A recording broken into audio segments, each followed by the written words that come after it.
Varicose వ్యాధితో బాధపడుతున్నారంట. తక్కువ ఖర్చుతో ట్రీట్మెంట్ కావాలి అనుకుంటే ఎవిస్ హాస్పిటల్ని సంప్రదించండి.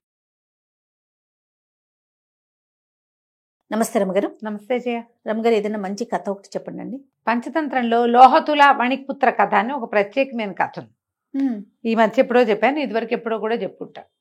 అంటే ఒక వ్యాపారస్తుడికి ఇంకో వ్యాపారుల కుర్రాడు ఒక ఇనప కాటాన్ని అప్పచెప్తాడు. మా కాటాన్ని దాచిపెట్టండి, నేను ఊరెళ్ళి వస్తానని. వాడు రాడని నమ్ముతాడు. ఈయన 6-7 సంవత్సరాలకు తిరిగి వస్తాడు కుర్రాడు. మా కాటా ఏదంటే ఎలుకలు తినేసాయని చెప్తాడు. ఈ కుర్రాడు సరే ఒప్పుకుంటాడు. ఒప్పుకుని వీళ్ళ అబ్బాయిని వ్యాపారస్తుడు కుమారుడిని వెంబడి తీసుకెళ్ళి మీ పిల్లాడిని గరుడ పక్షి ఎత్తుపోయిందని చెప్తాడు.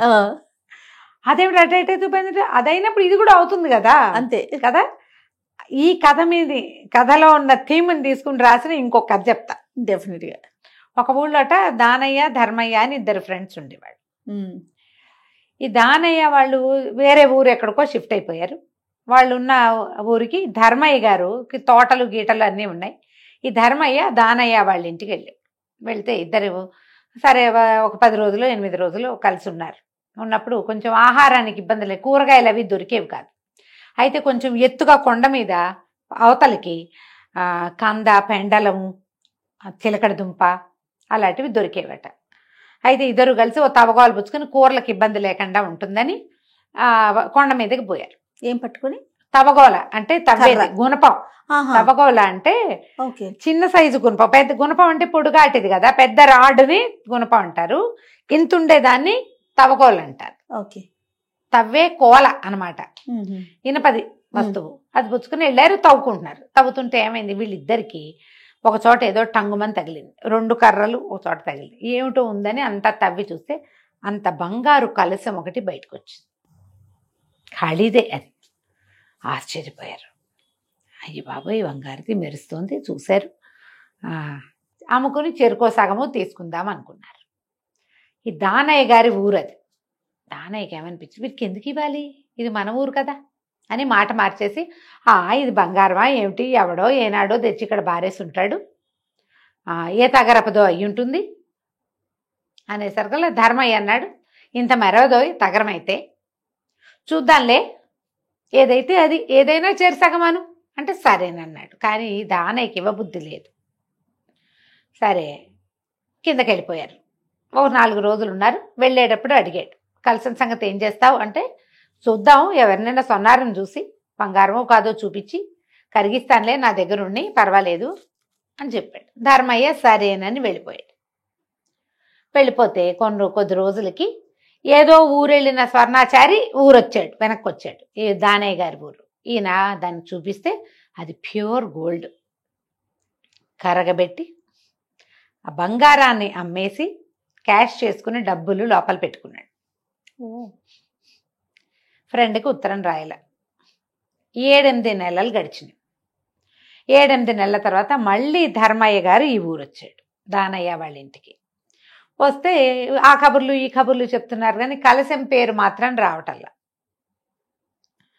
సరే అడిగాడు ఆయనే, ఆ కలశం ఏం చేసావోయ్ అని అడిగితే, నేను అప్పుడే చెప్పలేదా, బంగారం కాదు ఏం కాదు, తగరం అయ్యి దాన్ని కరగబెట్టేసరికల్లా అంతా కొలిమిలోనే పడిపోయింది, ఏమీ లేదు, వృధా పని, ఎవడో ఒకడు పారేసుకుని ఉంటాడు, మనకు దొరికింది అని చప్పరిచ్చేశాడు.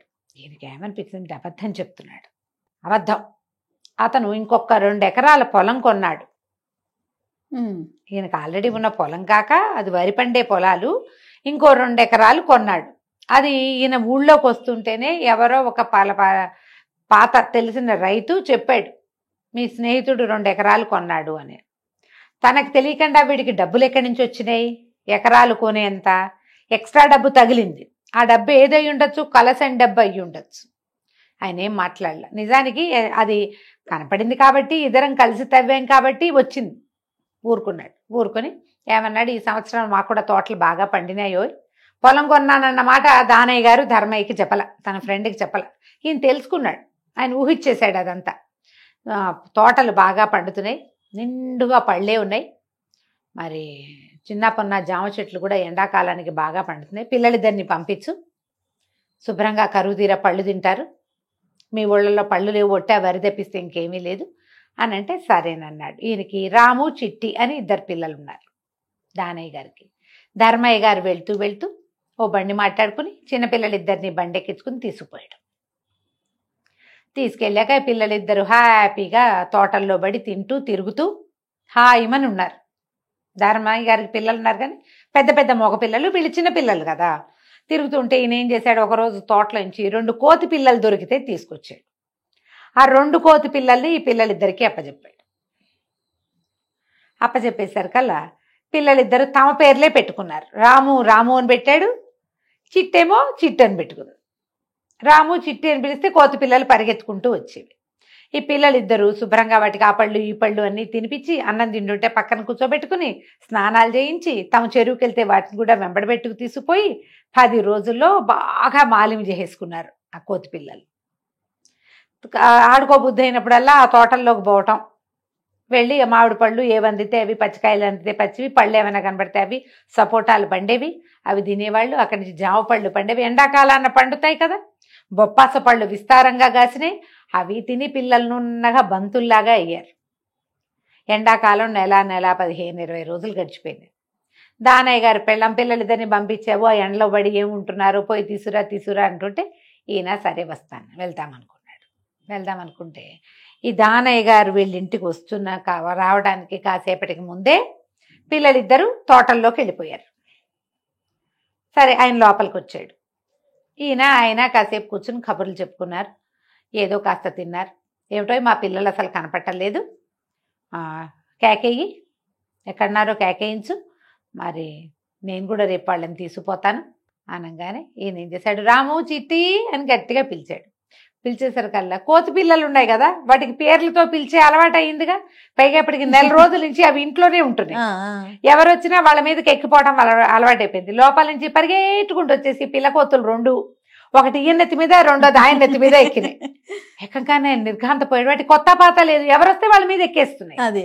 వీళ్ళింట్లో వీళ్ళు భార్యాభర్త 2-3 మగ పిల్లలు ఉన్నారు, వాళ్ళు ఒక 5-6, 2 చిన్నపిల్లలు, 4 పనివాళ్ళు. ఎవరు పిలిస్తే వాళ్ళ నెత్తి మీద ఎక్కేస్తున్నాయి. వీళ్ళు ఎక్కేసరికల్లా ఏమిటో ఇదేమిటో అన్నాడు ఆయన రానయ్య గారు. అనగానే అదేనయ్యా మీ పిల్లలు, ఇదిగో రాము చిట్టి, ఏమిటో వచ్చినప్పుడు బాగానే ఉన్నారు కానీ తోటల్లోకి వెళ్ళడం మొదలు పెట్టాక ఇలా అయిపోయారన్నాడు. నిర్ఘాంతపోయాడు. పలుకుతున్నాయి అవి రాము చిట్టి అనేసరికి ఆయనకి నోట్లోంచి మాట రాల. అదేమిటో మా పిల్లలు కోతులైపోయారా అన్నాడు. అనేసరికి ఏముంది, బంగారపు చెంబు తగరపు చెంబు అయిపోలా అలాగే అన్నాడు. అనగానే ఆయన తెల్లబోయాడు, గుటకలు మింగేశాడు. క్షమించు ధర్మయ్య, బాగా ఆశపడ్డాను, పొరపాటు. ఏమిటి ఈ కన్ఫ్యూజన్, ఏమిటో అర్థం కావట్లేదు, ఈ పిల్లలు ఏమిటి కోతులు ఏమిటంటే ఒక్క 10 నిమిషాల్లో బయట నుంచి అరుచుకుంటూ రాము చిట్టి, ఇద్దరు రాము చిట్టి అని పిలుచుకుంటూ లోపలికి వస్తున్నారు. ఈ కోతి పిల్లలు 2 వెళ్ళి చేరుకొని ఎత్తి మీద ఎక్కినాయి. ఒకటి రాము, ఒకటి చిట్టి. ఆయన పిల్లల్ని చూసేసరికి అనిపించింది, నేను వీడికి వాటా ఇవ్వాల్సిన బంగారాన్ని నేను కొట్టేసి 2 ఎకరాల పొలం తీసుకుంటే 1.5 నెలలో పిల్లలు ఇంచి పొడిగేదికి తలా ఒక చెరుకో 4 కేజీలు బరువు పెరిగారు. మరి పళ్ళు గిళ్ళు తినే పిల్లలు ఎలా ఉంటారు, తోటల్లో ఆడే పిల్లలు పుష్టిగా నవనవలాడుతూ కనపడేసరికి ఏం మాట్లాడాలో తెలియక మెల్లిగా సర్దుకుని, ఏదైనా బేరం వస్తే ఇంకో ఎకరం తోట కొనుక్కో, నేను ఇంటికి వెళ్ళంగానే డబ్బులు పంపిస్తాను, నేను 2 ఎకరాలు కొనుక్కున్నానులే అని చెప్పాడు. చెప్పి పిల్లల్ని తీసుకుని వెళ్ళాడు. ఆ డబ్బులు పంపిస్తే ఈయన ఇంకొక ఎకరం బొప్పాస్ తోట ఈ ఊళ్ళో కొనుక్కున్నాడు. కథ కంచికి మనం ఇంటికి. ఎంత అద్భుతంగా ఉందో స్టోరీ, చిన్నదైనా ఎంత బాగుంది చూడు, ఎంత మోరల్ ఉంది స్టోరీ. నువ్వు ఒకళ్ళని పళ్ళరాలు కొట్టావు, నీకు ఇవాళ ఏమీ అవదు, నువ్వు తప్పించుకున్నావు, నీకు శిక్ష లేదు, అగౌరవం లేదు, నువ్వు ఈ పని చేసావని నిన్నెవ్వరూ ఏమీ అనలేదు. 10-15 ఏళ్ల తర్వాత అయినా నీ పళ్ళు రాలటం తథ్యం, ఖచ్చితం. నువ్వు ఎవరినైనా అవమానపరిచావు, కొంతకాలం తర్వాత అయినా ప్రపంచానికి తెలియపోయిన నీ ఆత్మారాముడికి తెలిసేలాగా నువ్వు అవమానపడి తీరుతావు. అవతల వాళ్ళకి మీద లేని నింద నువ్వు మోపావు, ఆ నింద నువ్వు పడి తీరాలి, అది మాందు వదలదు. అంతే రమ్మగారు, అంతే. నేచర్ చూస్తూ ఉంటుంది. భగవంతుడిని నమ్మితే భగవంతుడు, లేని పక్షంలో ప్రకృతి. అంతే. సో ఇప్పుడు నమస్తే రమ్మగారు. నమస్తే.